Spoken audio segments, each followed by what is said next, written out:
Hi hello welcome to new TV Telugu. నేను మీ అమృత. So రేపు జరగబోయే స్వాతంత్ర దినోత్సవ వేడుకలకైతే విజయవాడలోని ఇందిరాగాంధీ స్టేడియం అయితే ముస్తాబవుతుందనే చెప్పాలి.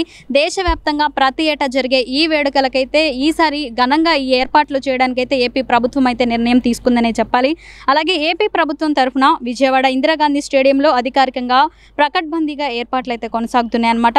ఇందులో సీఎం చంద్రబాబు నాయుడు జాతీయ పతాకావిష్కరణ కూడా చేస్తారు.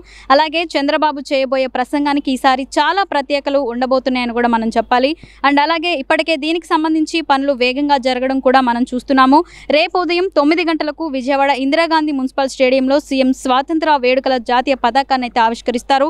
అలాగే రాష్ట్ర స్థాయి స్వాతంత్ర వేడుకలకు విజయవాడలోని ఇందిరాగాంధీ మున్సిపల్ స్టేడియంలో రాష్ట్ర ప్రభుత్వం అన్ని ఏర్పాట్లు కూడా అయితే చేస్తోంది.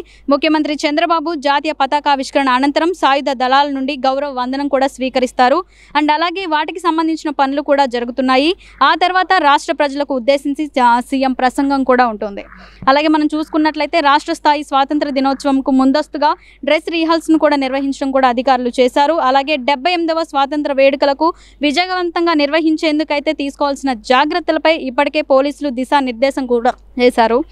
అలాగే మనం చూసుకున్నట్లయితే ప్రతి సంవత్సరం కూడా కార్యాలయాలు, పాఠశాలలు, అలాగే కళాశాలల్లో యంత్రాంగం ఏర్పాట్లు కూడా చేస్తున్నారు. ఈ సందర్భంగా పలు సంస్థల్లో సాంస్కృతిక కార్యక్రమాలు, ఆటలు, పోటీలు నిర్వహిస్తారని చెప్పొచ్చు అనమాట. సో ఇప్పుడు మనం చూసుకున్నట్లయితే ఏర్పాట్లు కూడా ఆల్మోస్ట్ అయిపోయాయనే చెప్పొచ్చు ఇందిరాగాంధీ స్టేడియంలో. సో రేపు రాబోయే గెస్టులకు కూడా అన్ని ఏర్పాట్లు అయితే చేశారనమాట. సో రేపు మనం చంద్రబాబు నాయుడు లేదా ఎవరైతే గెస్టులు వస్తారో వారికి కూడా ప్రత్యేకంగా ఒక పక్కన ప్లేస్ ఏర్పాటు చేసి వాళ్ళకు కూడా అయితే చేశారనమాట.